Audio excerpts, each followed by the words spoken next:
Scott Critici down here on the pitch at Stevenson-Pinson's Field, getting ready for Brown, Indiana NCAA women's soccer action. You know, weather has been an issue for both of these programs. You look at Brown's last home match here at Stevenson-Pinson's Field. It got canceled due to thunderstorms against the Kansas Jayhawks. They had a lightning delay, and as you know, every time there's a new flash of lightning within a certain radius, they start that 30-minute clock all over again to the point where the game was canceled. And Indiana, no stranger to bad weather themselves. In their last match against Wright State, they had not one, not two, not three, but four weather delays before they picked up the 6-0 victory in that one. Happy to report that while there are a few light showers passing by right now, we expect good weather for the next couple of hours. So Mike and Mike, hopefully we have 90 minutes of uninterrupted soccer action. Guys, back to you. Well, we sure hope so, Scott, and thank you for being with us down on field level. Alongside Mike Mancuso and on behalf of our entire hard-working Nesson team, my name is Mike Rubin. Thanks for making us a part of your Sunday evening as we'll get a look at the starting 11s. There's Kia McNeil and her Bears. The Hoosiers are taking the pitch. Yeah, we'll start with the visitors from Indiana. In between the pipes, the Big Ten goaltender of the year, Jamie Gerstenberg out of Germany. 10 field players in front of her include Kennedy Neighbors, Olivia Albert, Sydney Mazer, Layla Serta, L. Britt, Olivia Rush, Hayden Volchek, Piper Caulfield, Natasha Kim, and Avery Sneed. That's your starting 11 for head coach Erwin Van Bennekom, now in his 6th season at the helm of the Hoosiers. On the other side, the Bears are the 4-time defending Ivy League champions, but this is a team that finally got a goal in their last outing after really, 2.5 games. They were shut out by URI. They were down 1-0 before the Kansas game met an untimely end, but Kia McNeil still very optimistic. Yeah, very optimistic as we run through the starters for the Bears. Bella Shop in between the pipes. In front of her, Kira McGuire, who does have that lone tally of the season for the Bears, the equalizer against Hofstra. Also, alongside her, Naya Cardoza, Joy Okonye, Layla Shell, Chesney Robinson, Isla Shahin, Kyra Trenor, Lexi Quinn, Carly Schlosser, and Maya Grant Clavio returns to the starting lineup for Kia McNeil's Bears. McNeil now in her 9th season in charge of Brown.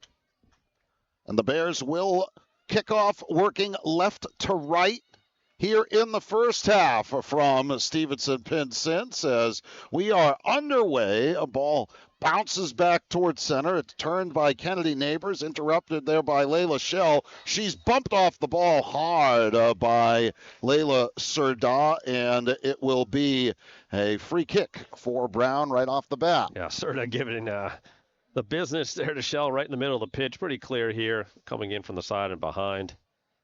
First restart for the Bears from kickoff circle here. We'll see what they can do as Indiana tries to hold a couple of yards in front of the 18.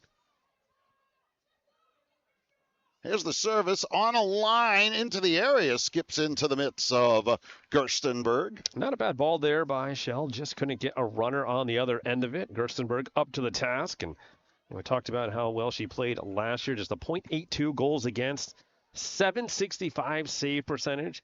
And has spent some time with the U17 and U19 German national team. So quite the force to be reckoned with in between the pipes for the Hoosiers. Quinn outlets to Shaheen.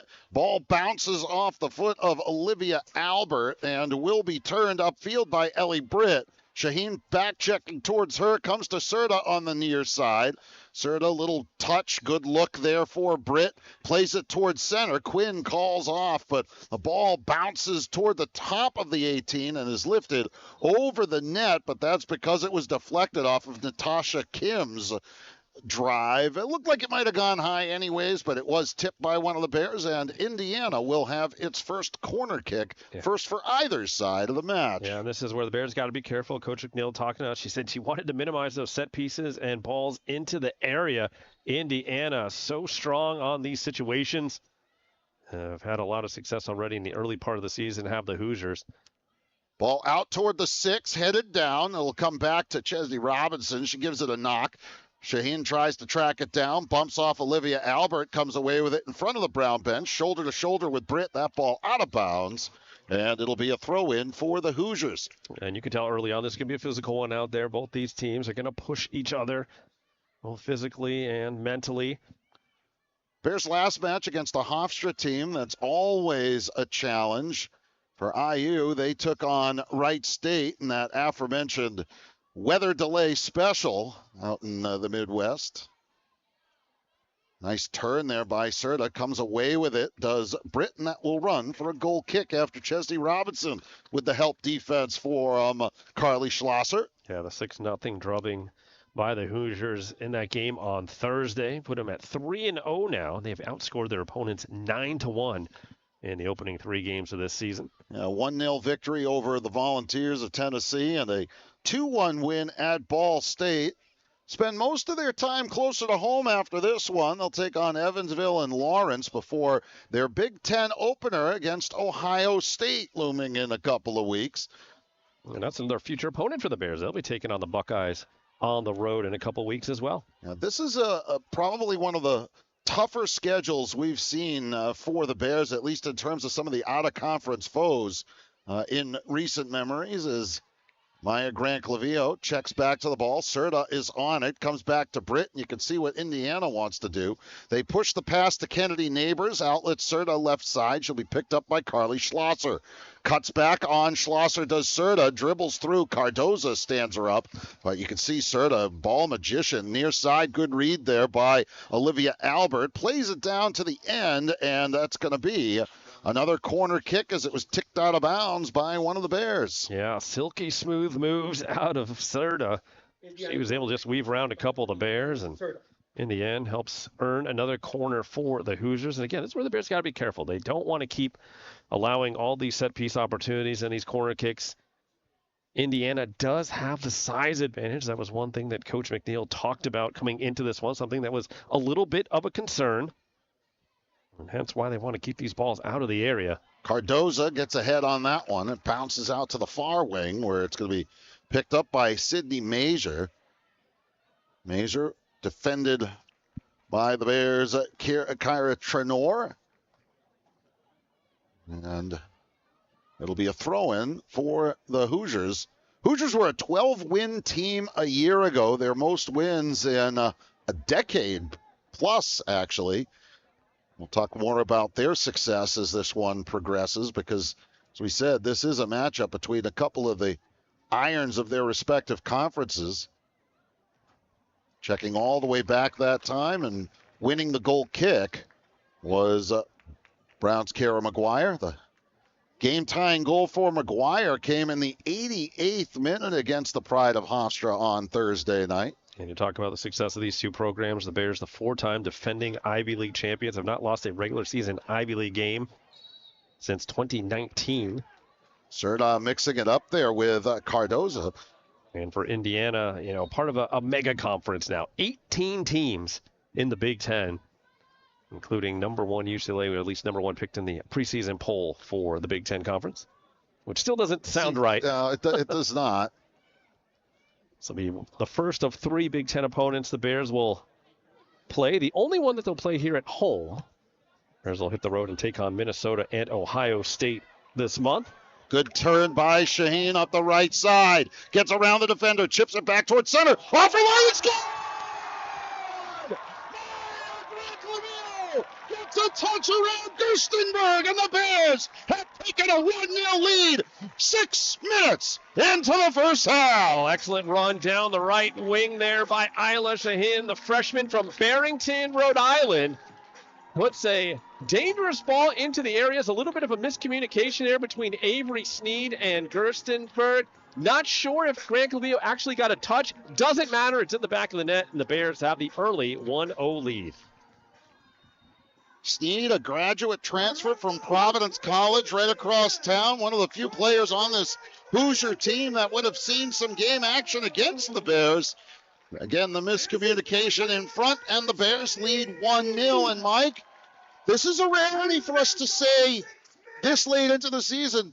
This is the Bears' first lead of 2024, so it'll really be interesting to see not only how Indiana responds, playing from behind after a dominant start to their year, but how Brown plays ahead. Absolutely. You talk about Indiana, trailing here early on, and you always wonder sometimes, you come off a big win, one of those big routes, 6, 7, 8, nothing you see sometimes. The next game, sometimes you get off a slow start. They had some it's long distance travel to get out here. And a good start here for Kia McNeil's Bears. If anything, just to prove to themselves that they can score. The goals have been hard to come by so far in 2024 as they've been still working on those combinations of players that they want to get out there. And couldn't have asked for a better start for Brown. Great read by Schlosser, trying to work against Britt. Comes down the right side, cuts back towards center. A shot, it's just wide as Grant Clavillo had gotten inside position. What a run by Schlosser up the flank. And Mike, this one is just feet from being a 2-0 Brown advantage. Yeah, Gerstenberg just rooted to the ground, had no chance if this one is on frame. And Grant Clavillo knew it. As soon as she turned around, she knew she just couldn't get those hips around. Still was a great effort there by the Canadian. Cardoza, Shell, and now McGuire out to the wing. Trenor will send it down the left side. Grant Clavillo working on that far side. And you can see the little wrinkle tonight. We've seen we've seen different players in kind of that striker position up top, and today it's Grant Clavillo. We've seen Mady up there. We've seen Cardoza up there. Again, Kia McNeil and her staff tinkering and trying to fine-tune things as they head through this early portion of the schedule.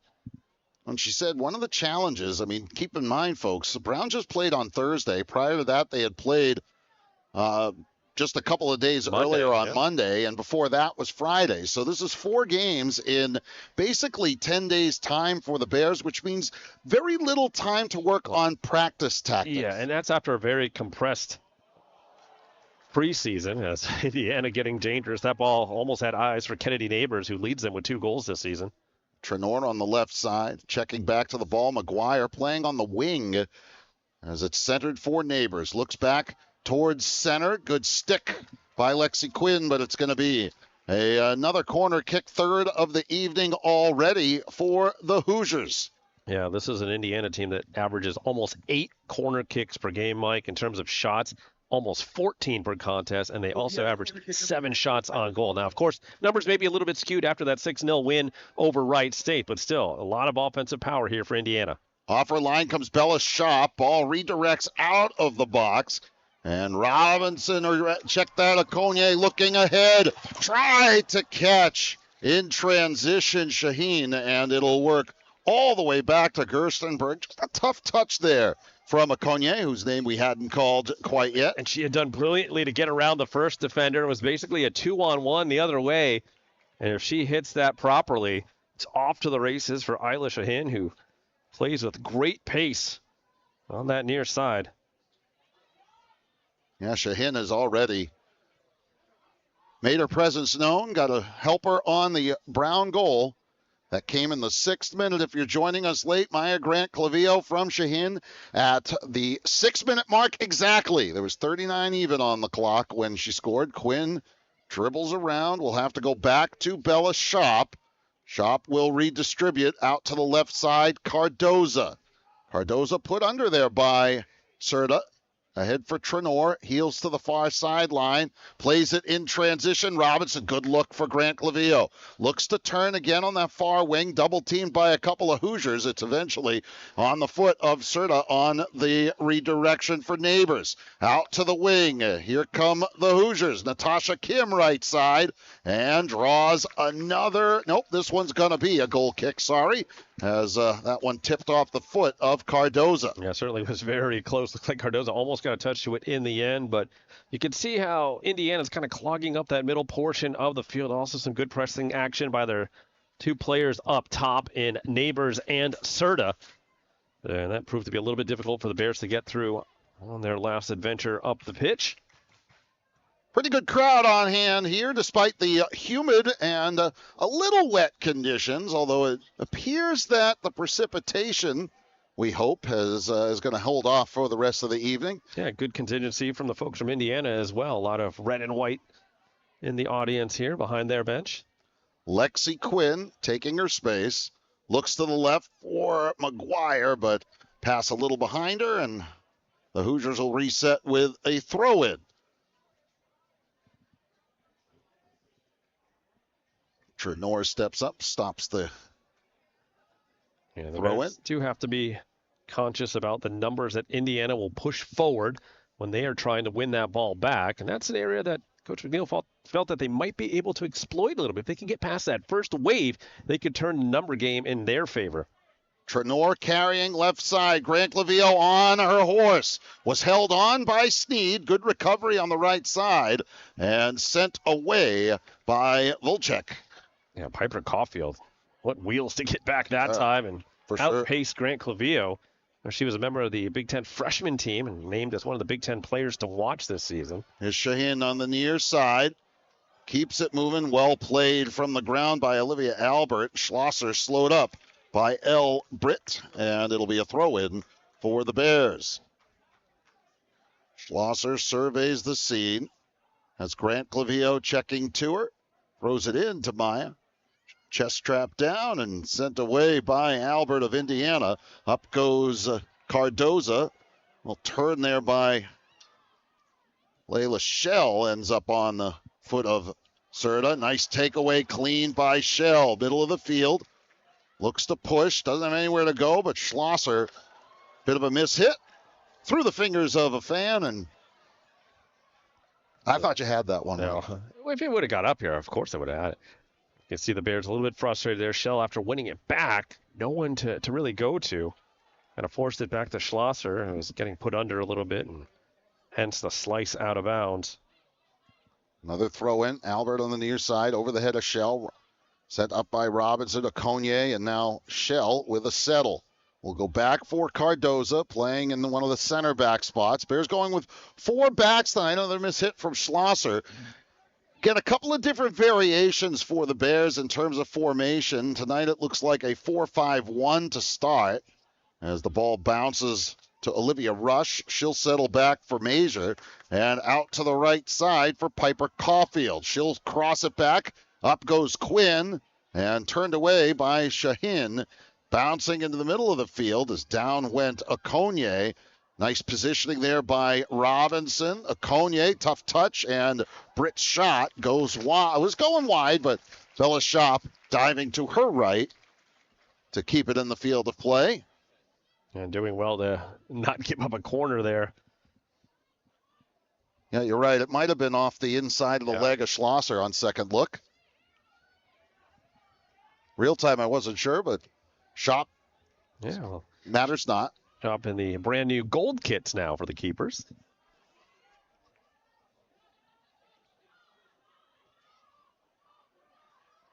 That's going to be a foul on Okonye, and I think it's going to be a talking to. She had 2 hits from behind. Second one, a little bit more egregious than the first. And the referee's going to say enough of that. And understandably so.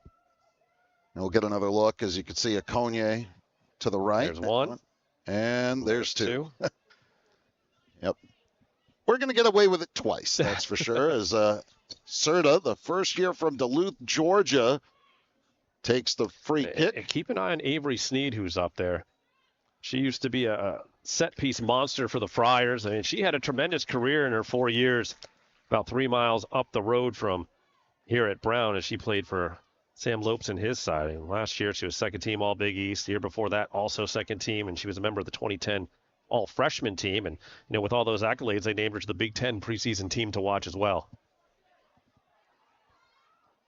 Sent upfield and headed out of bounds by Albert. Brown to throw it in.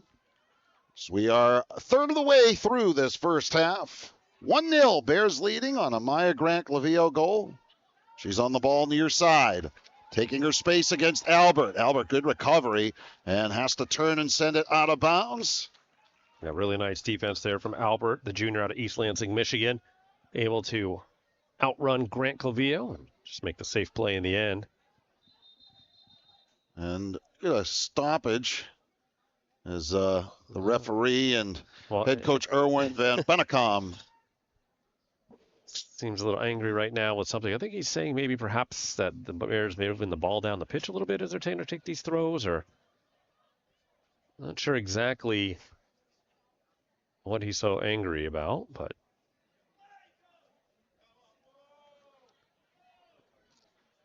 continues to be a one-sided heated conversation. Yeah, the referee didn't seem well, the official giving him his time and saying, okay, I hear you, okay. Thank you, and let's play. Throw in is set off a foot. It's going to be a Brown throw again. Yeah, that one ping-ponging around. Schlosser takes it quickly, lifted across by Shaheen, brought over the head of Shell. A touch by Robinson, bouncing. Sneed gets a foot to it. Robinson and now Cardoza, a little touch to the left for Trenor. Keeps it moving on the wing off of Kira McGuire's feet. And a quick throw by the Hoosiers to restart play Major. Major dribbling, cuts back. Velchek, another first year out of Springfield, Illinois. Left side, Trenor tried to lead Robinson, her classmate, and that one ends up another throw for the Hoosiers.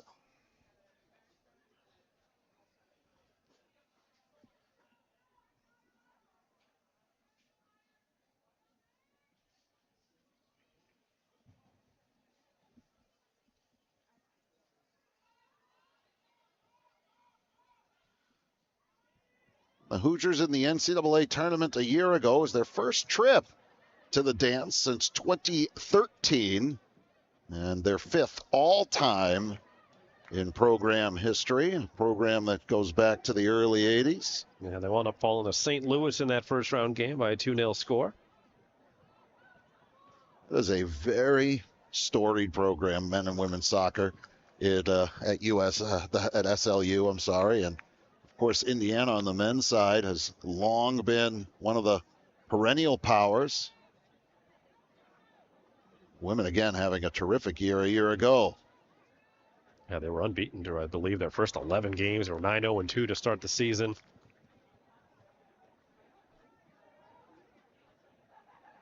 Again, Keith McNeil and her staff knew what they were doing in building this schedule, Mike. They wanted to get some quality opponents on early, really test themselves because you know the Ivy League is going to be a gauntlet in just a few short weeks.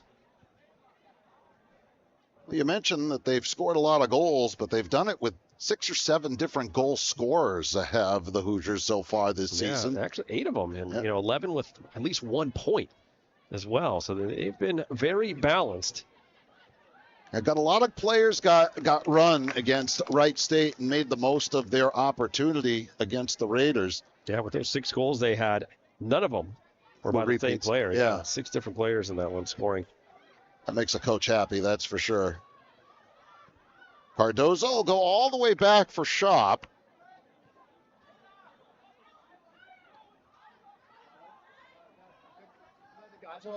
Cardoza takes her space, plays to center. Layla Shell leads it ahead for Okonye right side. Good look for Grant Clavio in the middle. Dribbles, takes some space, cuts back. Schlosser will switch fields. Looking for McGuire, but she leaves it for Trenor. Trenor into the box, cuts back. And Gerstenberg there to gobble it up. But a good run there by Trenor on the left side. It all starts in the back, right? Cardoza taking her time, being patient, doing what Coach McNeil wants. That's getting through that first wave of defense in terms of the forwards and midfielders. And then it turns into a nice cross through the box. McGuire, very wise to let that one go, and knowing that she had Trenor making the run behind her. Out ahead, Grant Clavio from Trenor finds McGuire. She's going to send Shaheen left side. And that'll have to get lifted out of bounds by Avery Sneed because the Bears were coming. Yeah, Shaheen, I think, kind of got caught at the end of that one as well. Was shaking something off. They're going to reverse it. A late reversal there. That was curious. It was tipped, says the official, and that's going to give the Hoosiers an opportunity to make a change. Maggie Ledwith is going to check in, the first year from New Hyde Park, New York. Replaces Britt. Britt, very highly touted freshman coming in last year. One of Top Drawer Soccer's 63, or top 63. She was number 63 on the top 100 list. Like the Bears, IU going with a little bit of a younger look today. I mean, we see only we mentioned Sneed, the grad student, a couple of seniors like Gerstenberg and Major, but everybody else, a first-year, second-year player. Bears got a handful of first years in the starting 11 today. Trenor, Shaheen, Robinson. Yeah, I mean, Indiana did lose two very key players in Paige Weber and Anna Bennett from last year. It was their top scorer and their top assist player. Weber, first team All Big Ten last year, 12 goals and 4 assists to lead the way. And Bennett with 4 goals, 9 assists. Those are two big losses that they've been trying to figure out who's going to pick up the slack in this part of the season. We mentioned Caulfield, Piper Caulfield, the playing in the back. She's one of their returning leading scorers, and she only had 4 goals, 2 assists through her first season last year in Bloomington. Another one that was top 4 soccer, top 100 freshman. She was number 21 on that list last year. A foul in the midfield after the advantage dissipated will yield a free kick for the Bears. We'll get another look at it, and a little swipe of the leg there by Akonye, who has gotten the stern talking to at least once from the official. Here comes the free kick. They're going to play it short and back to Sneed in the midfield. It comes back, Vilcek on the left side, out ahead, and that one's going to miss the target of Ledwith, and it'll be a goal kick. Yeah, that was a little bit strange for a set piece. Usually you'll see that ball played in towards the area, and Indiana, with all its size, you would think would try to use that to their advantage, but they decide not to and go the short option that just never materialized for them in that sequence. Talking to Coach Kia McNeil, some similarities between IU, Hofstra, and Kansas. Counting this one, the last 3 Bear opponents. They all play a very direct style. We saw that from the Jayhawks, and certainly we have seen that from Hofstra over the last few seasons. And coming out of the gate here, IU's got some pace. They like to bring it. As that one's lifted up the far side of the pitch. Lexi Quinn heads it down. Robinson checking back to the ball. A tough first touch. And the ball led ahead. They're looking left. They find Kim on the left side. Gets a turn on Schlosser and draws the corner kick. As the Hoosiers making a little bit of a formation change in terms of their personnel, moving Kim to this left side. And she draws the corner. Yeah, good play in the end by Schlosser, not allowing that cross to get through. Well, did it without fouling as well. Konya had to be careful. She was coming in from behind again, but laid off in the end. So it'll be Serta. Layla Serta. Again, their leading point scorer, a goal and 3 assists this year. It's a good corner out towards the penalty stripe. Player left alone and headed down by Ledwith. Grant Clavillo sends it out of bounds. Wasn't able to swing it around to send it downfield. It'll be a Hoosier throw. They have a change getting ready to check in, which will halt play for a moment. It's like Serta is heading off, and Camille Ham, the senior from San Marcos, California, will check in. She's appeared in every game so far for the Hoosiers, but has not recorded a point yet this year, but appears that she might have a long throw. Bears respecting the long throw as they set up. Here it comes. It curls toward the 6, headed down, and touch back for Ham. Sends it across. A good ball. Settled down there by, I think that was Shaheen. That was Trenor cutting all the way back to the ball. Shaheen now up top. Reset, sent on a line by Caulfield. Settled in the midfield again. Turn Schlosser out to Shaheen. Plays it to center. Past the reach there of Mazur, and she'll reset back to the right side.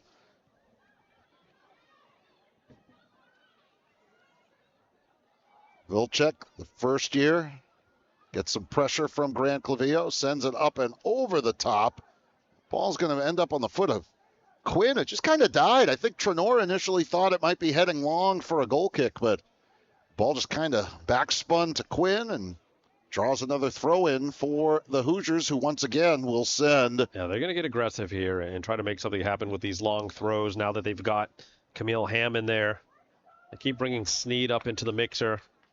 She draws a lot of attention there. A couple of Bears trying to sandwich her. Under 20 minutes to play here in the first half. Here comes the throw. Trenor gets a knee on it. Olivia Rush drops it back.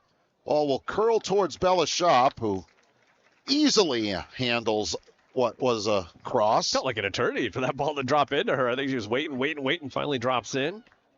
Easy grab after all that. It was said and done, but Sure gets a little nervy sometimes. You got some of those players in red crashing in towards you.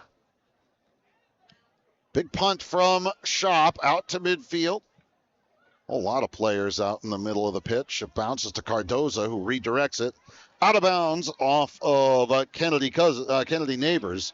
And the Bears are going to use the opportunity to make a change. They're going to get Ella Weil into the match, replacing Joy Okoye. Place at number 10, Joy Okoye. Gives the Bears a definite shift in size. We haven't got a large body of work on Wiles, just her, I think, second appearance. Yeah, second appearance of the season. I think the first at home. Yes. So we'll see what she could bring to the table here. But again, Coach McNeil hoping that Okoye would kind of keep the trajectory she had the second half against Hofstra. Here's Trenor. Sends it long. Can McGuire catch up to it? Battles and bounces off of the defender, Vilcek. Well, that's how you win a 50-50 challenge. And draws the throw-in, does McGuire. Vilcek, I think, took a little bit off the gas, and McGuire made her pay. Yeah, she certainly did. I mean, you gotta go full tilt. You know, McGuire will. McGuire cuts back to center, ends up dropped, and here comes a free kick. Yeah, referee doing well to wait for if there was any advantage materializing. When there wasn't, gives the Bears a free kick in a very good spot. Coach Van Bennekom didn't like the call, but here's another look, and from behind. From behind in the side and didn't get close to the ball. So they bring up Schlosser to the Bears for the free kick. Indiana holding at 18. Plays it across. We're looking for Wiles, who's bumped. A drive by Trenor is well wide, but still in the field of play. Shaheen sends it across, and Gerstenberg gobbles it up. And looked like that ball that was played by Trenor was going to be headed well wide of the goal, but maybe a little bit of the breeze knocked it down. Yeah, I think it just had so much English on it that when it hit the turf, kind of spun back, and Shaheen was there to make a play on it. Just couldn't really get it to an area that would have been a little bit more dangerous for Brown. Win in the air by Layla Shell. Cut back by Shaheen. Wins it clean. Takes it up the right side.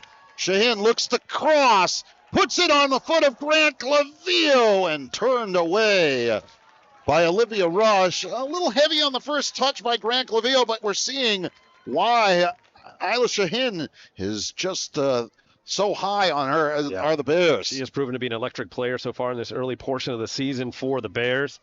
Coach McNeil's got to be very happy with what she's seen out of her in the first now. Well, I guess this is technically only the third game, but fourth one if you count the 55 minutes against Kansas. Centering ball comes for McGuire.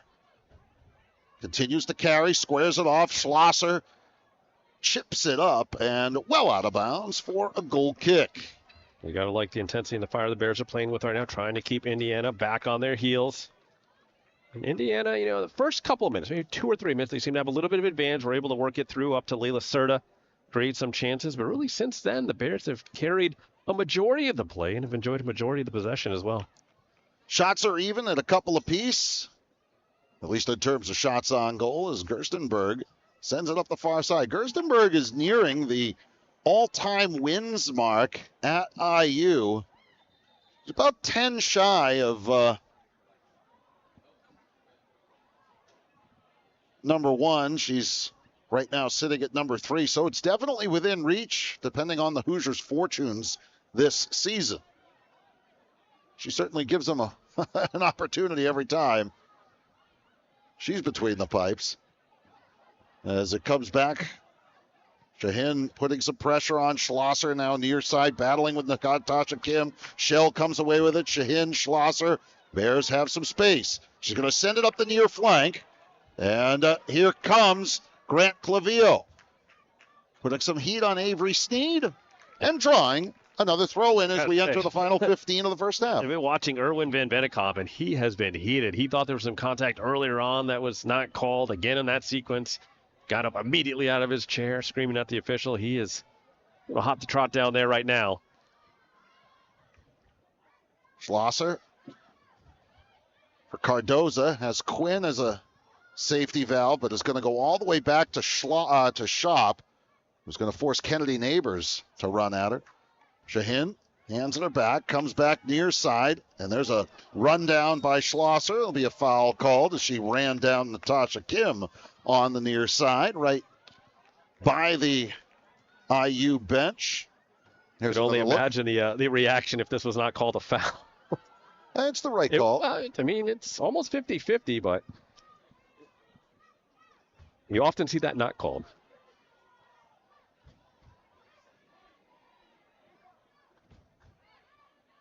Going to send it through. Comes Neighbors. Drop pass back for Rush. Harassed by Layla Shell. Albert ahead. Mishit. Robinson settles. And Trenor will go back. Good direction there from Quinn. And Shop sends it out over the head of McGuire on that far wing. And it'll be a Brown throw-in. Everybody saying it belongs to her team, but it's a Brown throw. And Trenor will take it for the Bears. It almost bounced off both McGuire and Caulfield simultaneously. Both players lost track of the ball for a moment as well. It's a good ball by Trenor, sending the long ball up the left side. Grant Clavillo and Shaheen running at it, and really only one play there for Volchek, and that was to put it out of bounds. I know as a defender, you hate that type of ball, going towards your own goal, towards your own end line there, and having to deal with the pressure of an attacker right on your back. So the Bears doing well to kind of poke and prod and try to poke some holes in that Indiana back line. It has resulted in some decent chances. Shaheen chips it back towards center. No one there except Albert, settled by Layla Shell in the midfield. She'll go back across left side. McGuire looking to turn. Brings it back to her left. Centering ball. Bounces wide, and Trenor has to go all the way back to Quinn. She'll serve it back up over the head of Weil and turned. Well, Weil gets a foot on it. And sent away by Olivia Albert. Headed down Cardoza for Shaheen on the right side. Tough touch for Schlosser. She'll go all the way back to Bella Shop as the Bears continue to really have the run of possession here.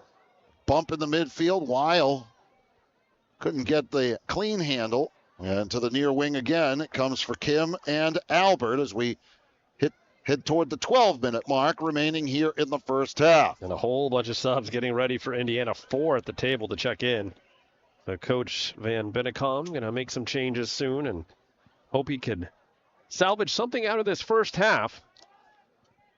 Bears lead 1-0. Amaya Grant Clavillo goal assisted by Isla Shaheen. That came at the 6-minute mark.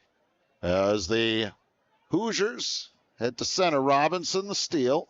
Intercepts the pass, plays it over. McGuire, Trenor, and back to McGuire, who has plenty of space. She'll work left to right, out ahead, ball a little behind Grant Clavillo, and set all the way back by Volchek of the Hoosiers. Avery Sneed, left side for Albert. Left foots it ahead. Touch in the midfield for for Ledwith. Comes back to the left. Taking her space is Kim. Ledwith left side. A little bit of a missed touch allows Schlosser to reset their position. Settled by Cardoza and sent away out of harm's way.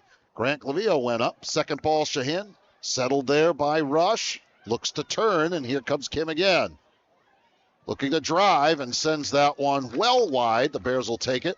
Hoosiers are looking for a deflection for a corner kick call, and the referee says, absolutely not, and here come all those subs. We'll give you the easy one first. That's for the Brown Bears. Maya Grant Clavillo checks out, and Isabel Chukwu will check on for Indiana.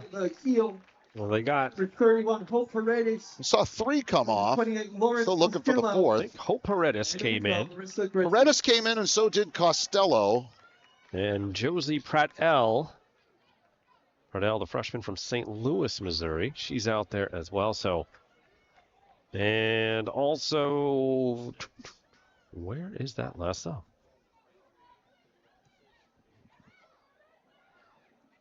We'll get it to you when we figure it out. It happened pretty quickly, didn't it? Did you get Costello? I did. And Ava Akil. Yeah, Ava Akil went in up top. Redshirt junior out of Rochester, Michigan. So there you go. That completes the changes. So, again, Indiana going a little bit deeper. That's 6 changes now they have made here in the first half. The Bears have just made the 2. Akil, Greshik, Paredes, and Costello was that quartet officially.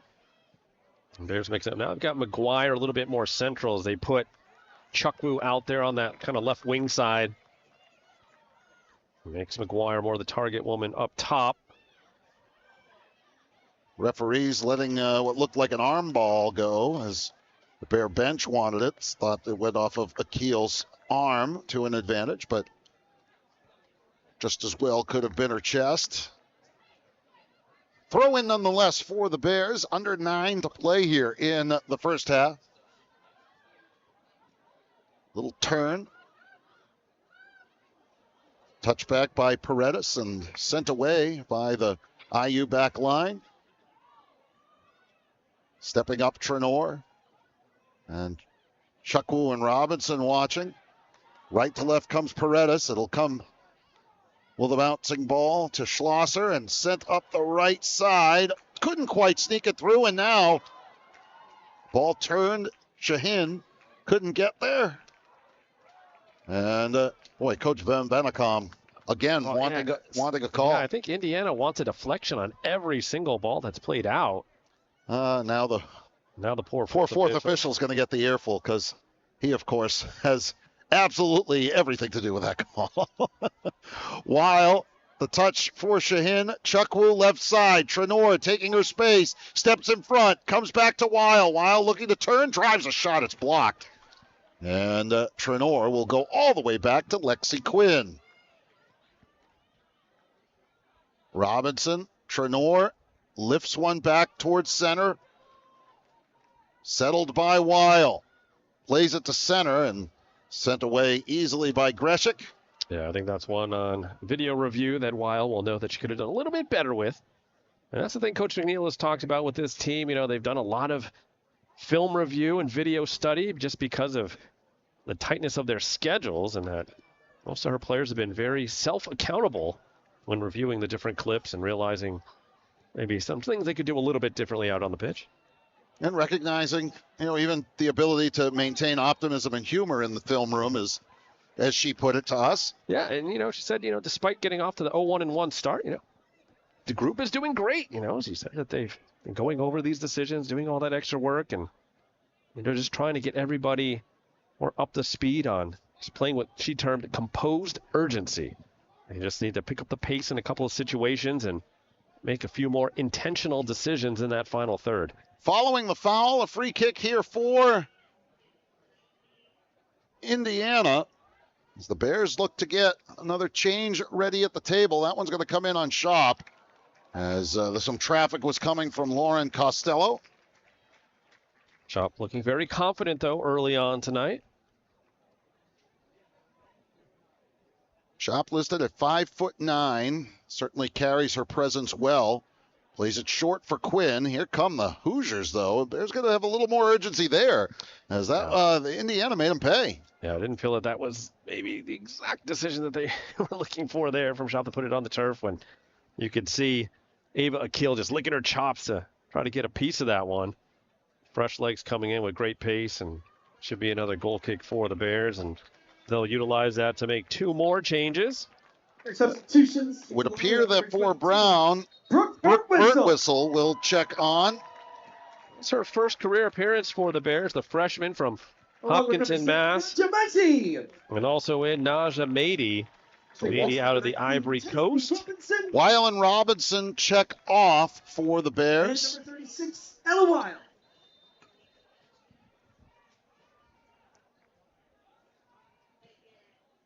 Goal kick. Birtwistle gets ahead to it. Brings a lot of size out there, listed at 5'11". Well, and the change was for Weil, who also, again, 6'1". So the Bears trying to maintain some size in the middle of the field. Shop left side, Quinn, a miss hit.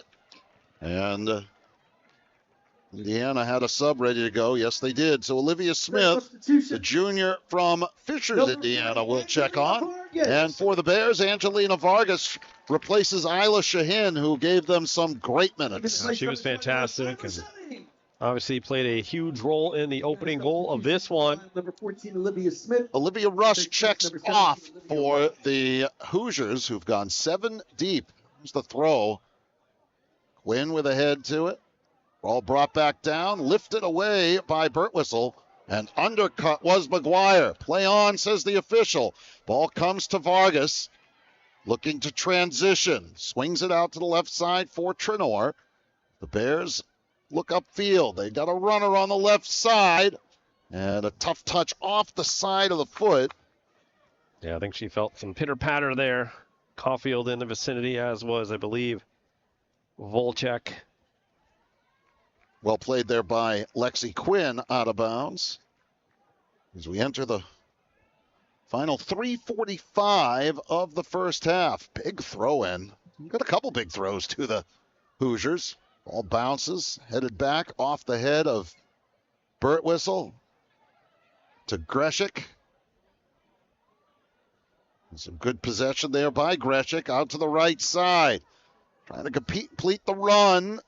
And that one's a goal kick. Just unable to turn on that far wing was the Hoosier flank, and it'll be a goal kick. But you can kind of feel the momentum shifting just a little bit in favor of the visitors wearing red tonight as Kay McNeil tries to get through the rest of this half without conceding. 3 minutes to go and change for Bella Shop and company. Shop taking her time.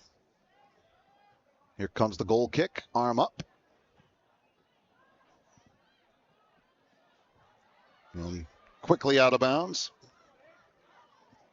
Sneed to throw for the Hoosiers, headed down Schlosser. Centered by Akil. Touchback Costello.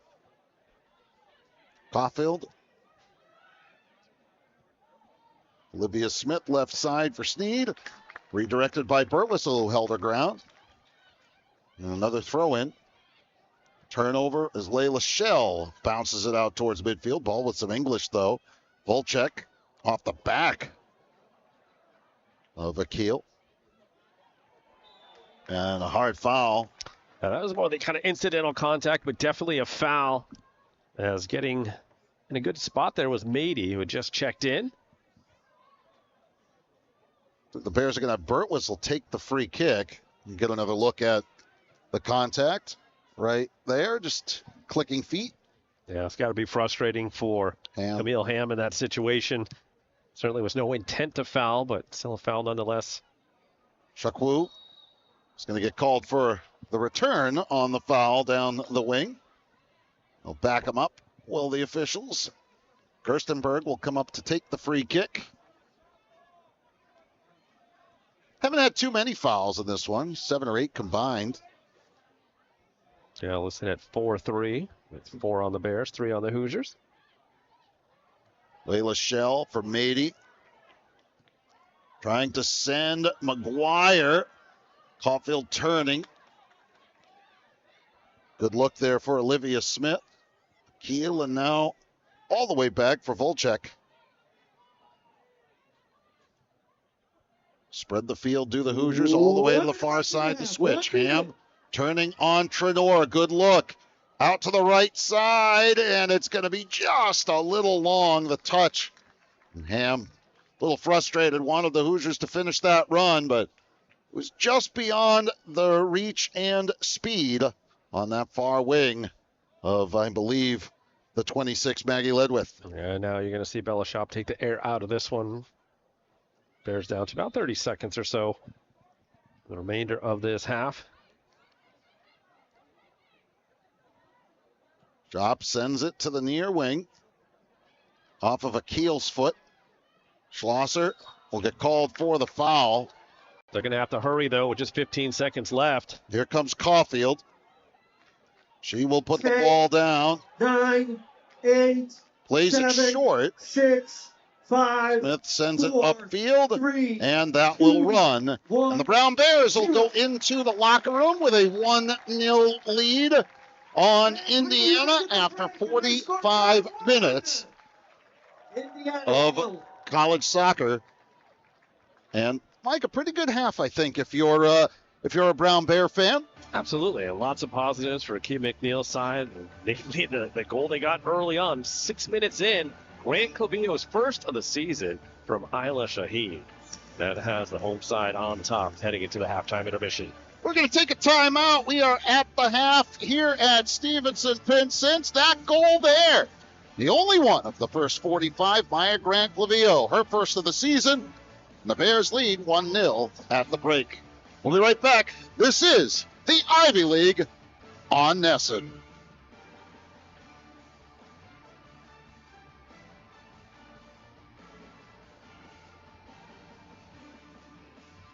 And, of course, they defeated Quinnipiac here in the opening round before falling to Mississippi State. So, again, high-level soccer as to be expected.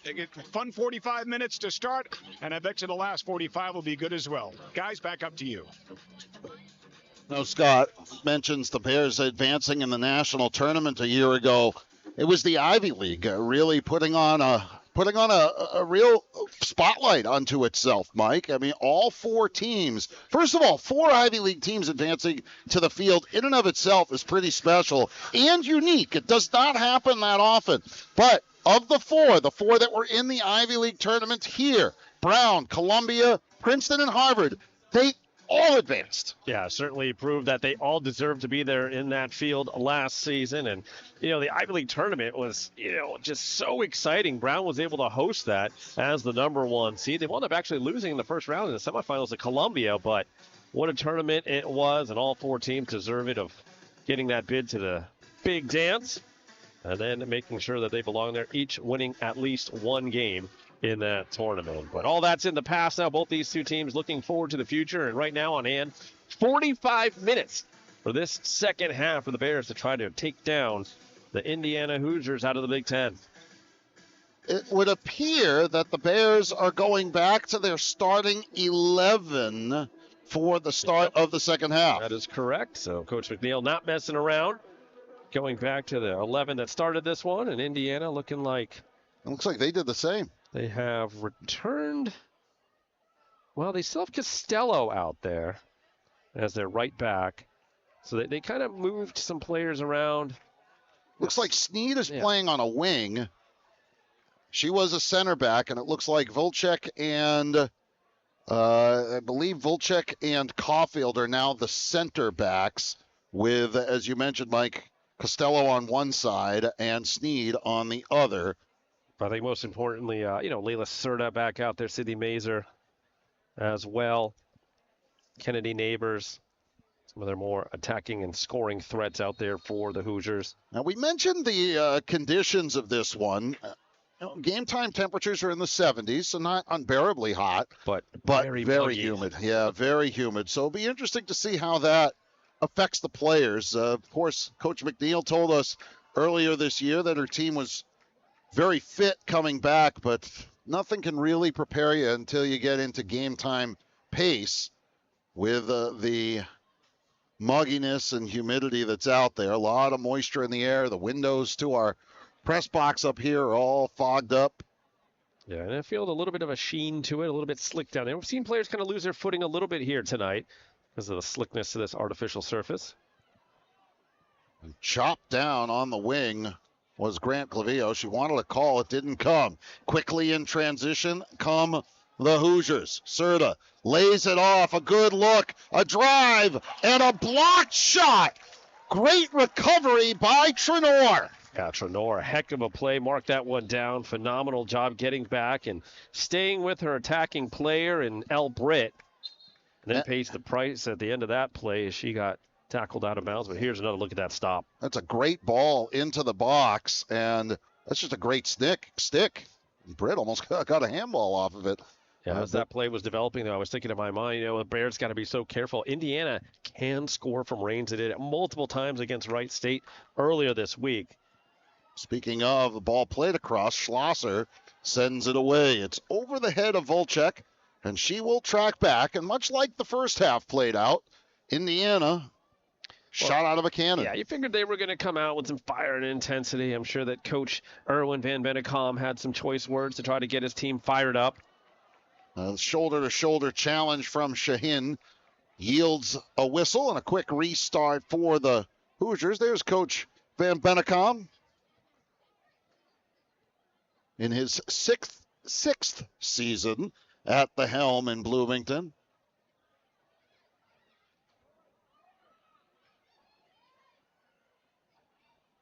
Laid off on the left side, and good recovery by Shaheen, and it'll be a throw-in for the Hoosiers. Yeah, Bears got to be careful here early on, trying to weather this storm. Don't want to let Indiana get too comfortable. They're looking very comfortable on the ball right now and finding the open spaces and open players out there, or the players in red. Up comes Volchek, as Costello will head over to take what appears to be a long throw. Sneed also looming around the 6. It's a good throw. And headed towards Shop by one of the Hoosiers, and she's there to gobble it up at the end line. Yeah, you can see the strategy for Indiana, just as Coach McNeil anticipated. Schlosser heels to the far sideline, working right to left. Bears in the home whites with the anthracite numbers. Hoosiers with the road reds and whites, cardinal red and white, or cardinal red and cream are their official colors. But those numbers look white to me. Yeah. Left to right come the Hoosiers. Good look for Serta on the wing.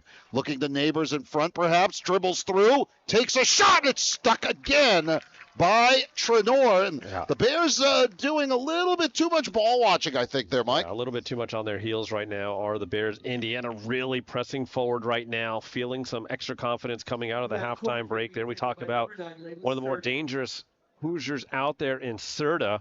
He's kind of weaving through a couple of Bears, earning another corner kick. Serta, again, their points leader so far, spent some time with the U17 Mexican national team as well. Her sister Sarah also on the team, but not here tonight. Ball headed towards a goal, and that'll be a save for Bella Shop.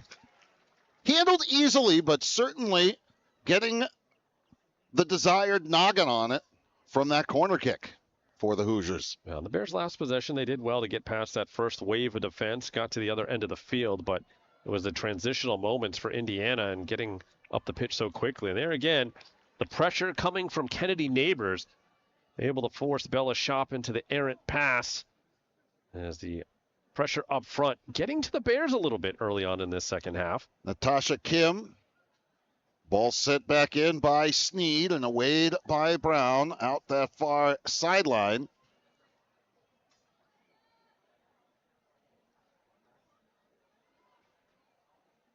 Oh, boy. That is going to be a handball. It's just outside the box, but very close to the white chalk, making up the perimeter of the penalty area. Right on the edge there for Naya Cardoza, one of the Bears' 4 captains this season. We'll see what the Hoosiers do, lining this up with a 3-player wall are the Bears. You can see Shop on the right side of your screen calling out the position. It's going to be Serta. They can't discount the players that are hovering around outside the box either. No. That's the type of range that we saw them score from against Wright State. The wall holds, the ball sails up and over the top. The Bears will take that any day of the week. Absolutely. Started just kind of getting underneath that one and kind of got caught almost between that cross and a shot. And in the end, turns into a goal kick for the Bears, but they need to figure out something and figure something out quickly here. It's almost one of those moments, or any other sport, you'd call a timeout to kind of regroup for a moment, but of course in soccer, you do not have that luxury. So they're going to have to figure it out on the pitch. A 5-game homestand for IU after this one, beginning with Thursday's match against Evansville. Then Lawrence, Ohio State, UCLA, and USC. In fact, after that game against Lawrence next weekend, all conference games the rest of the way for IU. Yeah, that's what happens when you have 18 teams in your conference.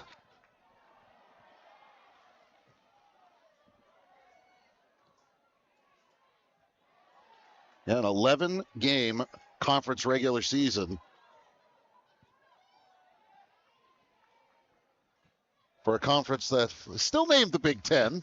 I remember when they went to 11 and brought in Penn State.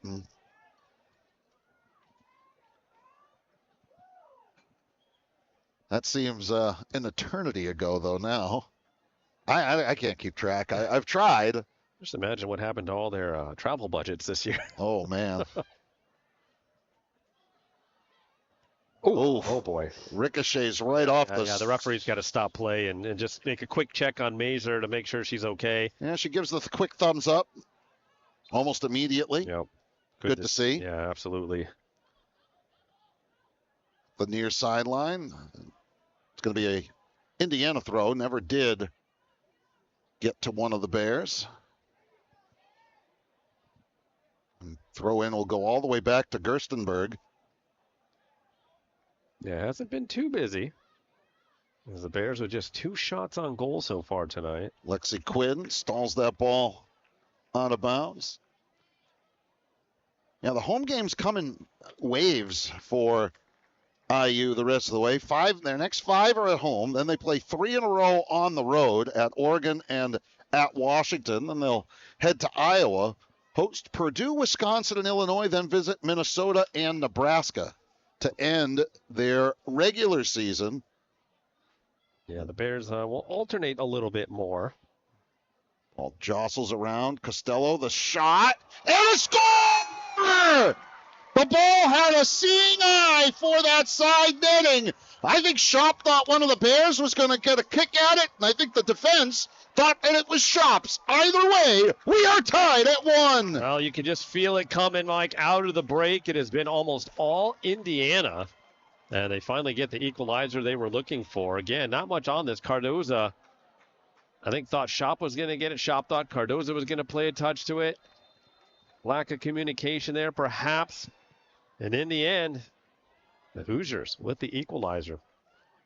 The equalizer and the momentum, the first 8.5 minutes of this half have belonged entirely to the Hoosiers, who have tied the game at 1 on what officially will go in the books as an Olivia Rush goal.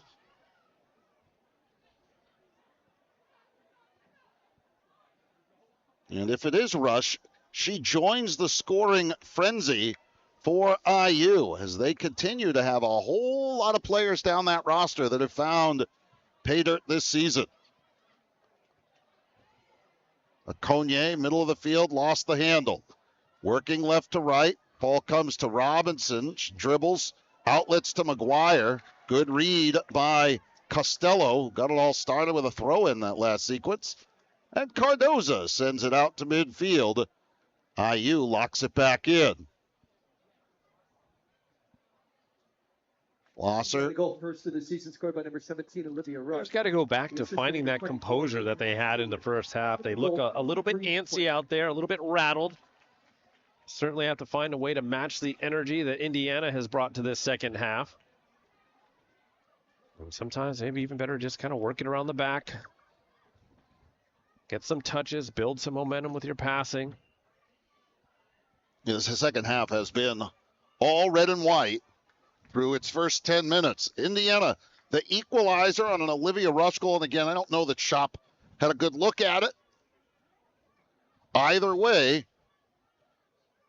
we've got a 1-1 game.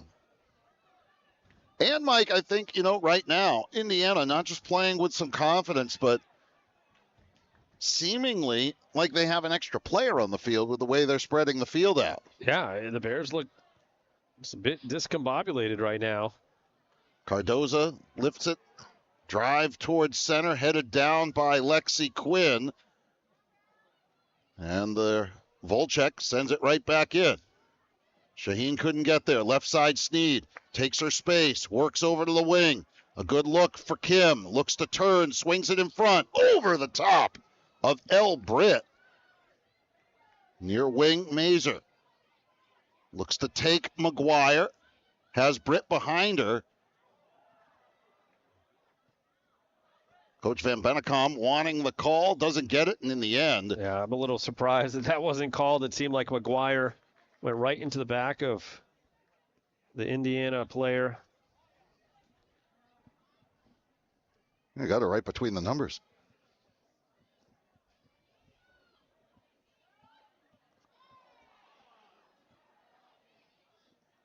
Rush, Major, and now there will be a call, and that is going to raise the disdain of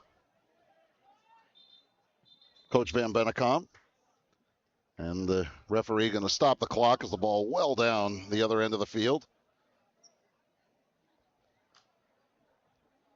That is not the look of a happy coach right now. Well, I was watching the exchange with the fourth official. He turned and started yelling at the fourth official, and the fourth official kind of gave him the hand, and then he initially put his hands up and said, "I know, it's not you." You've long said that's the one of the more thankless jobs in sports. Yeah, it really is. I know both of us have spent time down at the table, at least back when there was a table down at field level. I'm getting to hear plenty of exchanges on both the men's and the women's game, and anytime the fourth official is down there, they would always get an earful for about 90 minutes or so. Ball runs on El Britt, and it's out of bounds for a Brown throw-in.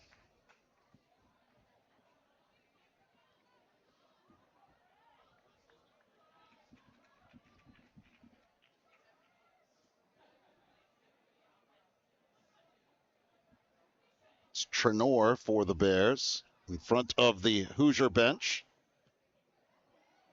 Again, off Major. Major leaves that one back, and that'll glance off Okonye, who has not really been much of a factor for the Bears. Their midfield is... haven't called a lot of midfield names here in this second half for sure. 13 minutes gone in the half, and Indiana looking for more. Ball just a touch behind Rush, and it'll be sent downfield. Shaheen in a foot race. Putting on the Jets is Caulfield. Shaheen gets there first, turns back to center, and it'll be a wade by Hayden Volchek. But you saw right there, that was like right back to Paris in the whole Open 100. Yeah, that might be the two quickest players on the field going right at it, Shaheen and Caulfield. What a race for the ball there, and then Shaheen able to turn a corner, but just couldn't get the final pass off. McGuire's there. Gerstenberg goes up. Ball bounces. McGuire tries to get a touch, drives a shot. It's blocked and sent away by the Hoosiers. Sometimes you see a player turn, get a shot off there, Mike, and it hits an arm. Yeah, Gerstenberg didn't make good contact with it coming off her line initially. That led to a potential opportunity there for McGuire, but had an initial swing and a miss for playing it right into an Indiana player. Here comes Serta with the counterattack for the Hoosiers. To the right side, Britt has Neighbors at center. Looks to her right. Does Britt wants the shot? Drives it! And off the hands! Just getting a piece of it. And saving the rebound from an oncoming couple of players. Bella Shop makes the stop. Probably the best save we've seen so far today. Yeah, dangerous counter here for Indiana. A couple of step overs there from Britt. Didn't get a whole heck of a lot on it, but if Shop doesn't get a touch to it, that one's in the back of the net. And the Hoosiers, through the first third of this second half, have had their foot on the accelerator, and they are not letting off. Cardoza on the far side will let that run off Serta for a Brown throw-in. Yeah, they have outshot the Bears 5-1 in this half for a total of 11-4 for the game now through about 60 minutes of action. That's going to be an Indiana throw. When the shots on goal at 6-2. So Indiana certainly carrying the offensive load. As they make a change, they will bring back Hope Paredes. Paredes will check on in favor, I think, of Natasha Kim. Yep. Now, we talked about this the other day. The women's game does not have the same substitution rules as the men's game, so Kim can re-enter the match. But we saw that play into the Brown men's game against Lehigh the other day when Lehigh took their top striker off with about, I think it was 18, 20 minutes left to go, and ordinarily, that'd be 10 minutes off and get ready for the last 10 minutes. Yeah, certainly creates a whole lot of different tactical decisions that coaches have to make, and sure kind of like to see it in the women's game as well, to be honest. Left side, Paredes runs out of room.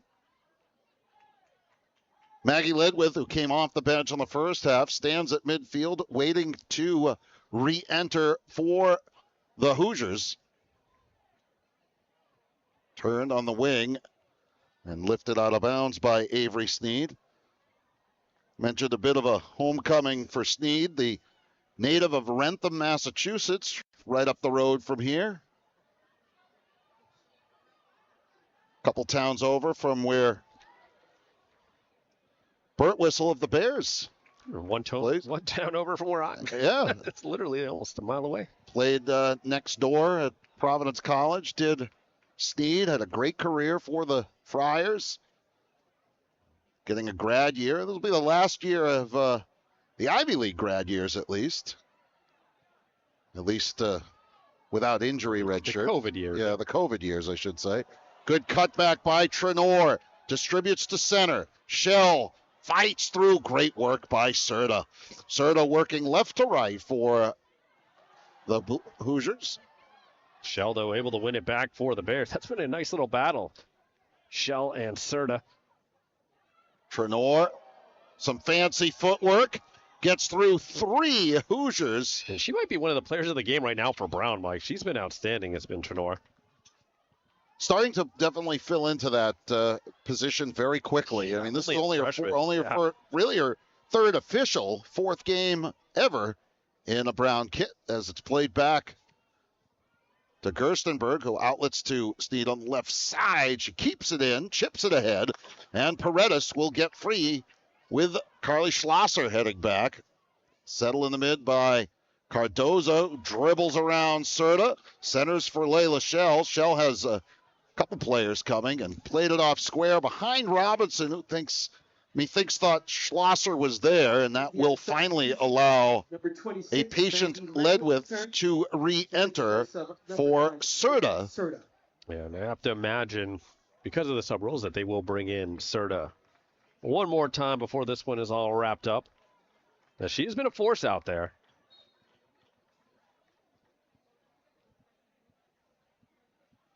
The ball bounces out of bounds on that far wing. 26.5 minutes remaining here in the second half. Again, the teams trading goals. The Bears in the 6th minute, IU in the 54th, so in the early goings of this second half. But as much as that ball bounces, Layla Shell will get a whistle. You have to really give, I think, all the advantage in the second half to the Hoosiers. They have, again, carried most of the play. They've played very well, possessing the ball, and in particular, Mike, a lot of credit to their wing play, but their play in the interior of the field has denied the Bears really any of their opportunities of what they want to do in terms of counter. Yeah, no, the little tweaks that they've made to their lineup today have really paid off for the Hoosiers. The adjustments that they made at the halftime intermission, obviously getting the quick goal.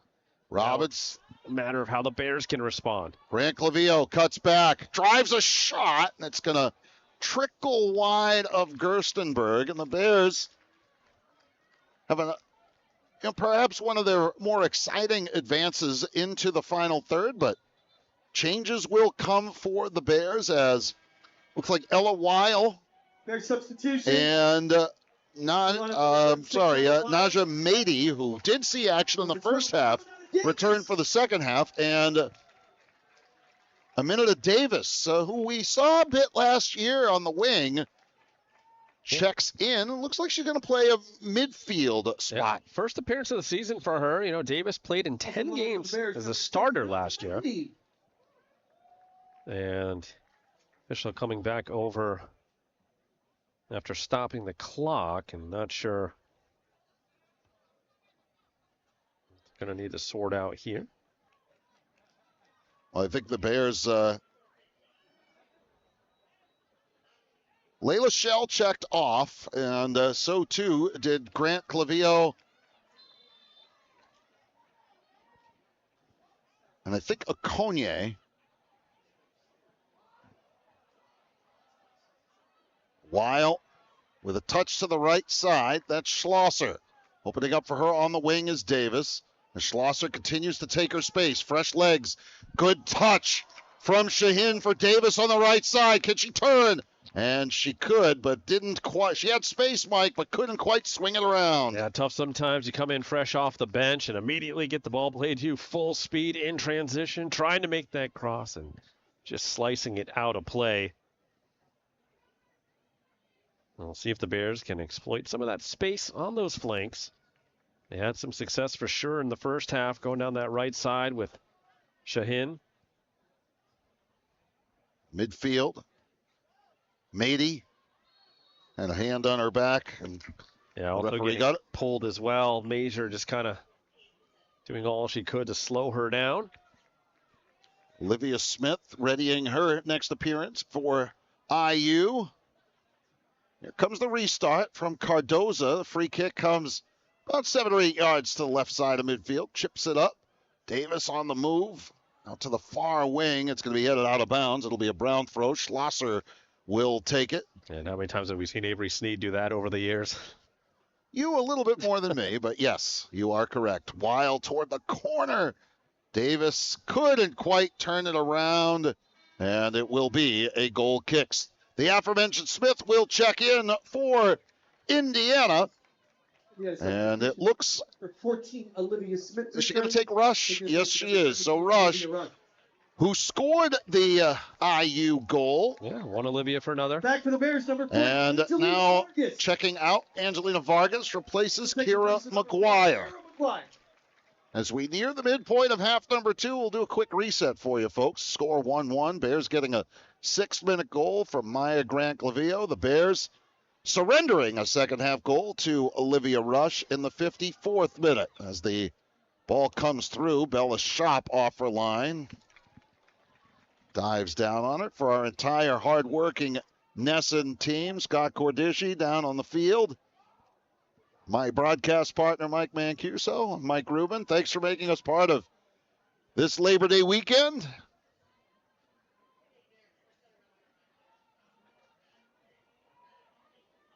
Smith dribbles back, pushes the ball ahead to Paredes. Ball to nowhere, ends up on a foot and sailed wide. I think that's one that Sydney Mazer wants back. She was kind of caught between serving and shooting, as it were. And it'll be a goal kick for Brown. And it looks like Bella Shop is going to push everybody upfield with the Hoosiers in close quarters. Yeah, Kennedy Neighbors has been a bit of a pest up there all night long for Indiana. Yeah, she's doing the dirty work. Doesn't have a lot to show for it, but you know what that usually means is something's coming when you least expect it. Shaheen and Davis trying to put Gerstenberg under, but she had plenty of time and space. Well, and Neighbors is their only multi-goal scorer on the year, and a goal in each of the first 2 games this year. She has it now, continues to work forward, dribbles to her right, pushes it ahead, where Trenor sends it away. Lifted back upfield by Volchek. Up goes Cardoza. Shaheen tries to spring Vargas. Settled in the midfield and reset right side for El Britt. Britt works around Weil, gets a step. Weil does a good job tracking back. Ball to the right side. Costello puts that on frame, and it'll be gobbled up by Shop. Much tougher ball sometimes to handle are those than it necessarily appeared, leaving the foot of Britt. Yeah, when it kind of comes Or Costello, in sorry. like that, you're backpedaling, trying to keep your awareness as a keeper, knowing that players like Paredes are charging in towards you.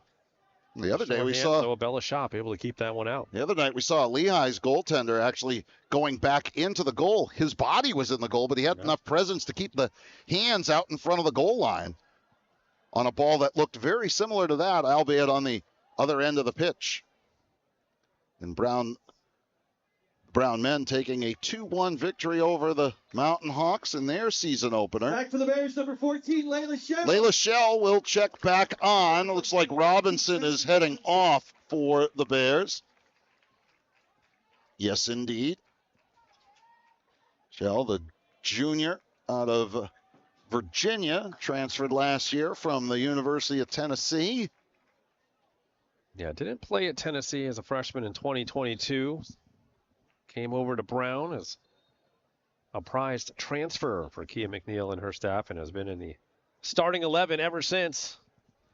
I think she had, 2 goals in her first game as a Bear? In the Yeah, she opener sure last did. year?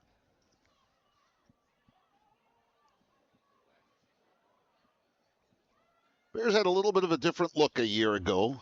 Had a team that was pretty senior heavy. Yeah, of course, graduated perhaps the finest striker in recent memory, at least, if not one of the top all-time players in Brown history. Yeah, Brittany Ruffino, 13 goals, 7 assists last year. Was a 3-time Offensive Player of the Year. Was the Rookie of the Year as a freshman. And you know what, Mike? I remember when we were previewing the Ivy League tournament, the amount of respect that the other coaches in the conference had, not only for Kia McNeil and the Bears, but the mutual respect that they have for the leadership. But I think every coach said, boy, we're sure going to be happy to see Brittany Ruffino graduate, as much as they said, we're so grateful to have had a player like that lift the play of the conference. Yeah, I mean, and she was special from day one. The first time we saw her in live action, she was tremendous. A drive towards center is saved by Bella Shop. Again, Mike mentioned earlier, folks, that IU can score from range, and they continue to put the heat on the Bears here today. That's their 8th shot on goal. Yeah, against Wright State. I know Snead had one from about 30 yards out. And Serta had one from about 20 yards out outside the top of the box, so they can put it in from range. Davis, Weil, and now on the ball. Two Bears collide with each other. Davis lays it off, though, for Shahin on the right side. However, Brown going 2-on-8. They put it across, looking for Angelina Vargas, and she heads it on frame. 2-on-8, and they still get a shot off, Mike. Almost worked out there. Gerstenberg reading it well. Yeah, Vargas, the only one in the 18 there to try to make a play on this cross. Now, when Indiana watches this on film, they're going to say, oh, geez, 2-on-6. You can't give up too many of those options, but. Yeah, but it was well covered all the way. Yep.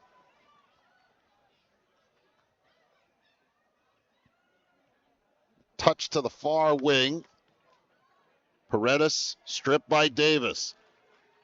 She'll send it again. Shahin on the run. She and Caulfield have been sprinting step for step with each other pretty much this entire half. Shahin doing well to earn the throw in there. The Bears will make a change. Grant Clavillo back in. And Davis will check out. Davis giving him some good minutes off the bench there. She was lively out there since entering just about, 6 or 7 minutes ago. That gave the Bears officially, as you said, 7 minutes of hard work, which is going to yield a throw-in on that far wing. One lifted, turned back down by Schlosser. Weil in close quarters with Grant Clavillo, looking to turn. Grant Clavillo settles. Touch back. Shahin on the ball. Looks to Layla Shell. Shell turns toward that far sideline. Hoosiers have 10 back. That's really good patience, though, out of Shell initially to let a couple of Hoosiers go by her and then take the space they vacated. Schlosser steps up to take the throw. Again, Indiana with a lot of numbers back. Turn through center, and I think it's a handball. Yep. Bouncing through, kind of hard to see from way over here, but it's unfortunate for the Bears. They were starting to get a little something going down there in that corner, keeping Indiana locked in.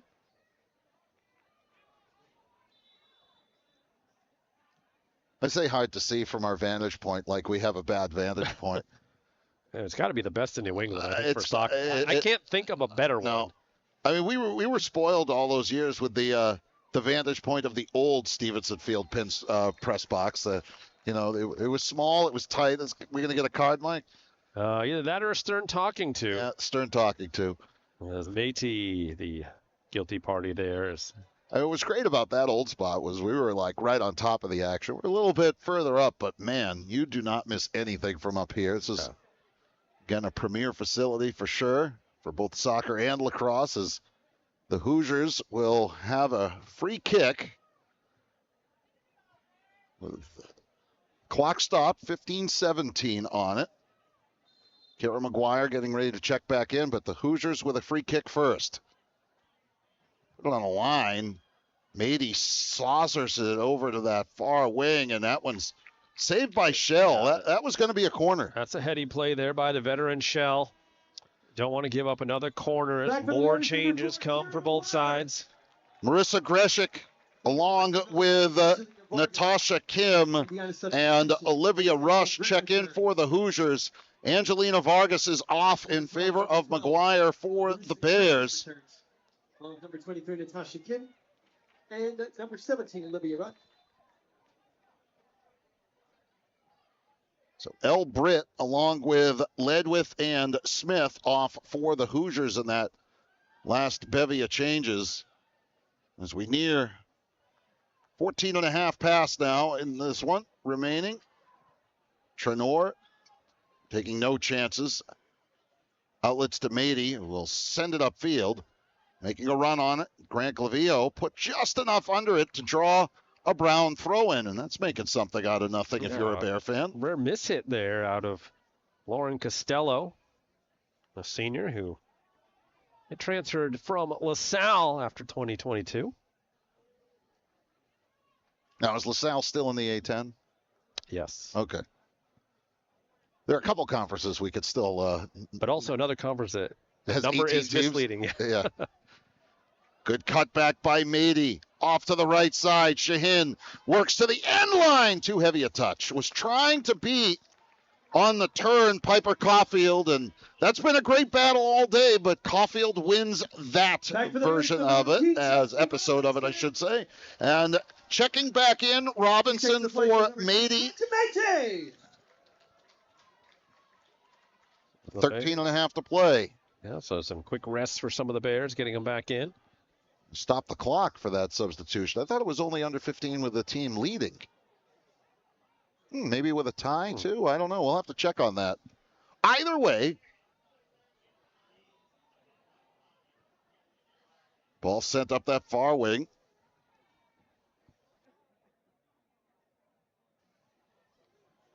We're being told they stop it regardless after 15 minutes. Interesting. Yeah, I think it is now the 15 minutes that they change it, whether you are ahead or not. You know, no advantages, no stall tactics, that is.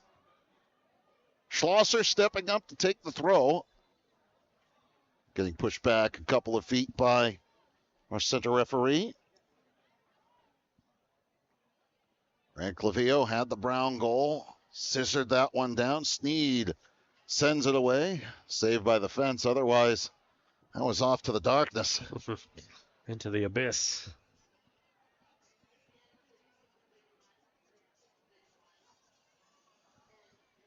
Schlosser touches all the way back to Cardoza.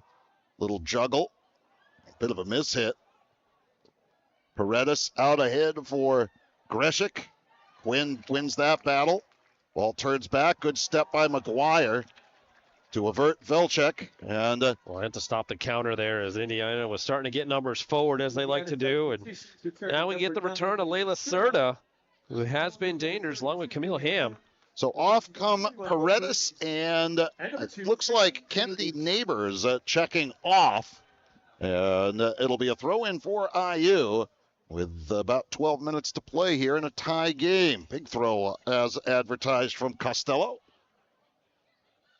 That one's out of bounds. Good communication from the Bears. Trenor.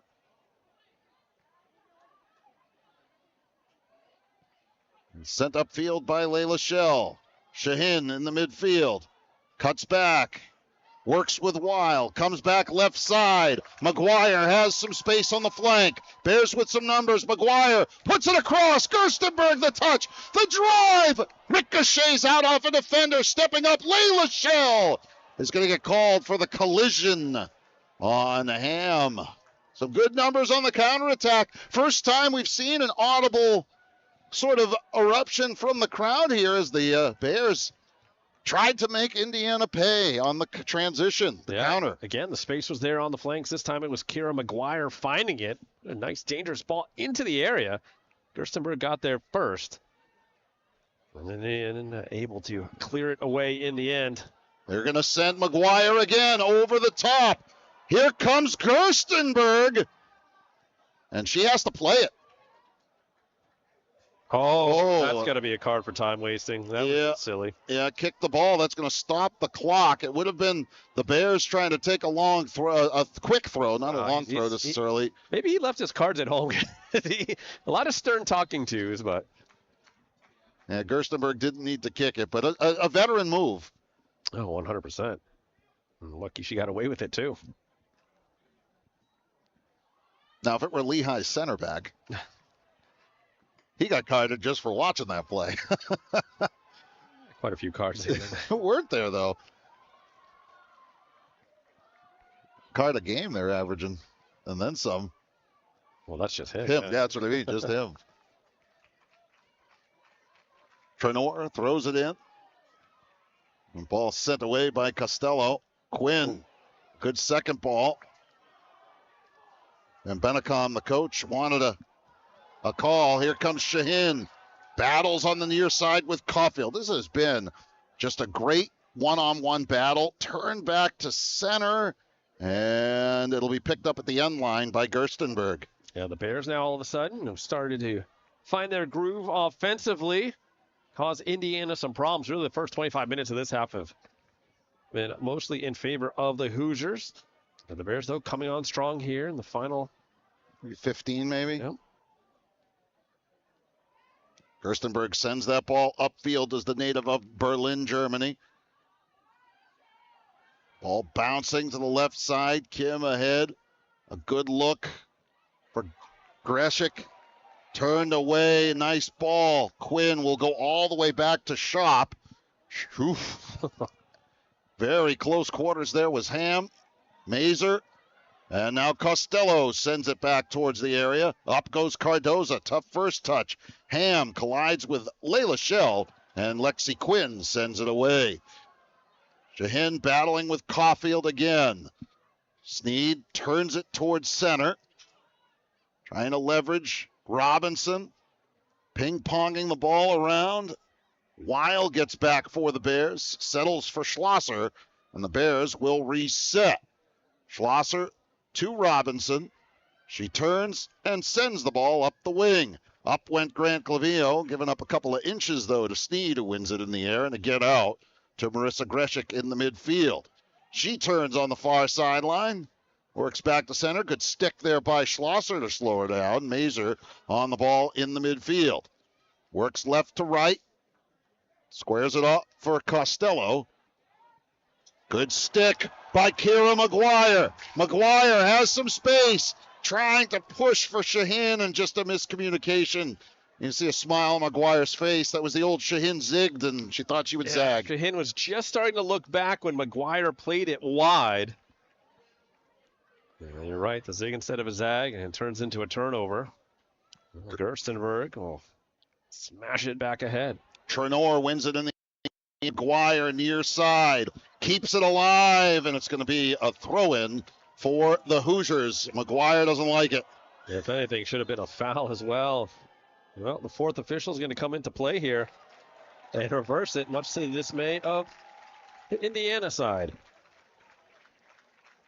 Coach Van Bennekom, he just got the finger wag from the fourth official. He got the please sit back down. Back for the Bears, number 6, Najimete. Takes the place of number 36. So Weil off, Matey back on. Crowd coming alive here at Stevenson-Pinson's Field for the final 7 minutes and change. Ball on the foot of Bella Shop. She'll play it for Lexi Quinn. 1-1 game. First time the Indiana Hoosiers have ever played an Ivy League opponent in women's soccer. Trenor near side.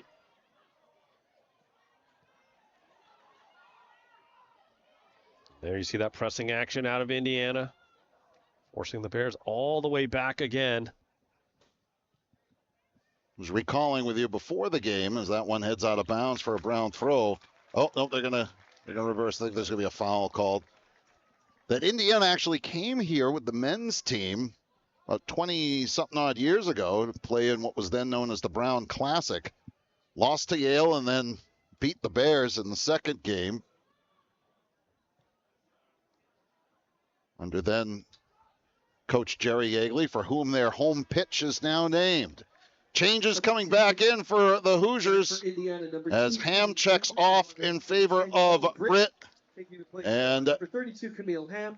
It looks like Kennedy Neighbors will replace Marissa Greshik. Throw in coming from the far wing as IU loads up for the long one.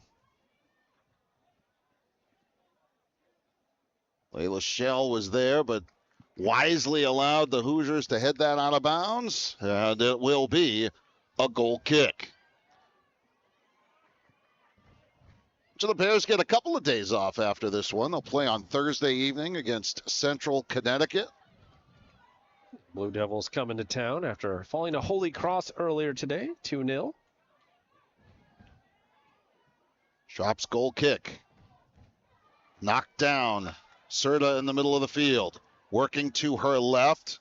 Schlosser sticks the ball well and sends it on a line over the top. Gerstenberg there to send it back over midfield, playing some sweeper keeper back there for the Hoosiers. She was already well off her line and the perfect spot to make that type of play. Well, Caulfield and Shahin working again. And that's going to be a throw-in for the Bears. Drawing that throw was the hustle of Shahin. And I'm going to tell you, Mike, the two players that to me have stood out, I think arguably the most for the Bears, have been the two first years, Shahin and Trenor, on opposite ends of the field. No, absolutely. They have certainly put in a shift here tonight. And either one of them have a magical moment left in their boots this evening. Turned by Grant Clavillo, headed away by Caulfield. Over the head of Grant Clavillo, Schlosser's there. A touch toward the end line, and Schlosser looked like she came up a little awkwardly. And she kind of almost went knee to knee. Did come down awkwardly as well after getting a touch to it, but playing it out for a goal kick.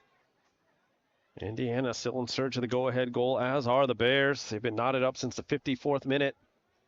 Inside 5 to play. Shahin cuts back at center. Leads Métis through. 80 working on the right side. Touches back for Schlosser. Tough touch. Was looking to switch fields, and Britt able to intercept. Good recovery, though, by Brown. Robinson and Métis there. Off on the left side for Kim. Schlosser has had the number of Serta these last couple of opportunities, and a good cutback by Robinson. Right side was trying to lead Grant Clavillo. Ball sent away. Métis will send it downfield. Caulfield out towards midfield, again headed down. Hoosiers in transition is Mazer. Looks to the right, tries to go over the top. Lexi Quinn heads it down. Métis bottom of the kickoff circle. Turns and distributes. Costello sets it down. Shahin loses it, and you can see maybe the conditions, maybe the humidity, and a lot of runs starting to take their toll on some of these players. With inside 3.5 to play. Quinn battling with Neighbors. Near side Britt works left to right. Picked up by Trenor, who stops the counterattack. Again, she has to time that one perfectly and does so again. Able to slow down El Britt and the Hoosiers, but time running thin for both teams. It was an 88th minute goal that tied the game for Brown on Thursday against Hofstra down in... Yeah, it was Kira McGuire who sent that one home for the Bears. It's a long throw now from Costello. Chested down and sent away by McGuire. Shahin tries to get a touch. Métis at center, double teamed. Good recovery. That looked like a handball off Neighbors. And sent out of bounds by Britt. I don't know what Coach Van Bennekoff was looking for. That was definitely a Brown throw that time. Near side Britt. Second ball. Good stick. Comes back to Costello. And again, a Brown throw for Trenor. Winds up. Tosses it in quickly. McGuire and a knock upfield by Volchek. Collision with Kim. Upfield goes Cardoza. And it bounces to the hands of Gerstenberg as we hit the 2-minute warning. Ellie Johannes getting ready to check in for IU. Maybe some last-minute energy or they stopped the clock. ball comes through. Ooh. Shaheen, empty net, in, line, just getting a foot on it to save what would have been a go-ahead goal. Was Volchek getting back? And she paid the price for that, giving up the body. Holy moly. Play by Volchek. Game-saving play there. As Shaheen, nearly the game winner, perhaps. Stops the clock with 100 ticks left. Minute 40 seconds. And that one almost just came out of nowhere, Mike. Gerstenberg had come off her line, and that's why you do those extra sprints in the preseason for sure. You'll watch the chase that she gives, does Volchek. It's a collision with the post at the end after sliding. Oh, Make man. the save, but what a play to get back. That's just a fearless play. I mean, there is absolutely nothing to say other than just the you wouldn't toughness. guess that it's just September 1st. And No. both teams kind of just a couple games into the season. Between two teams that are no history. No history. I mean, this has been like a playoff game today. It really has. It has been a very entertaining match. High intensity, high quality play out there for both sides. Indiana huddled up at the top of the box. It will be a corner kick for the Bears when all is said and done, as they bring up a couple of the bigs. And because play stopped, now Volchek does have to check off, and that does give the Hoosiers a little bit of a hole. She's been a steady center back. Let's get a look. The play. Here you'll see Shaheen gets a step as Gerstenberg, I think, lost track, and watch her sprinting, and then it's the shins. She cuts the legs right off the pipe. Man, she's running it off, though. Wow. Volchek, what a player. And Erwin Van Bennekom wants to get her right back on now, but I don't think she can come on before play restarts. That is so correct. He'd be better off to sub. Well, he's got to make a decision. As we want to play down, I mean, she's got to be coming in from midfield all the way back in. Yeah. You want to defend with 10 or defend with 11? No, he wants to bring in 11. He's going to bring back Olivia Albert started the match as a wingback, and you could push Sneed back to center, which is not a bad option. You want to make sure you have full complement of players to defend this corner. Sure. For sure. All 11 are back for the Hoosiers. The Bears had some time to discuss what they wanted to do with this corner kick. Schlosser over in the far corner. Here comes the corner. It's out. Looks like Quinn was the target. And the second ball for Layla Shell just misses wide.